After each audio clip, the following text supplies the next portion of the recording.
তো গাইস, এর আগে একটা আমি চাঁদের ভিডিও ছেড়েছিলাম, তাতে 23,000 মতো ভিউয়ার্স দেখেছো, তো অসংখ্য ধন্যবাদ।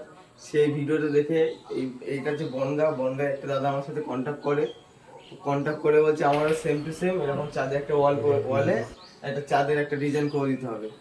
তার জন্য এটা করে দিচ্ছি। এটা হচ্ছে বনগাই, আর এখনো এটা কাজে কমপ্লিট এখনো হয়নি। এটা জাস্ট এটা করা হচ্ছে ভেতরের কাজটা, তারপর এখানে ফ্রেম হবে। ফ্রেমের পরে এটা রং করে ভেতরে লাইট দিয়ে তারপর ফুল কমপ্লিট হবে। আর যারা যারা আমার কন্ট্যাক্ট নাম্বারটা নিতে চাও, নিচে কল নাও অপশান আছে, এবং আমি মুখে বলে দিচ্ছি 9330368918। নিচে লেখা আছে, এখান থেকে দেখেও করতে পারো, বা কল নাও অপশান থেকে ওখান থেকেও দেখেও আমার সাথে কল করতে পারো। অল ওভার ওয়েস্ট বেঙ্গলের মধ্যে করা হয়। তার যদি ওয়েস্ট বেঙ্গলের বাইরে হয় তাহলে থাকার ব্যবস্থা করে দিতে হবে, তাহলে আমরা করে দিতে পারবো। আর থ্যাংক ইউ সো মাচ তোমাদের এতটা সাপোর্ট পাওয়ার জন্য। সবাই ভালো থাকবেন এবং সুস্থ থাকবেন।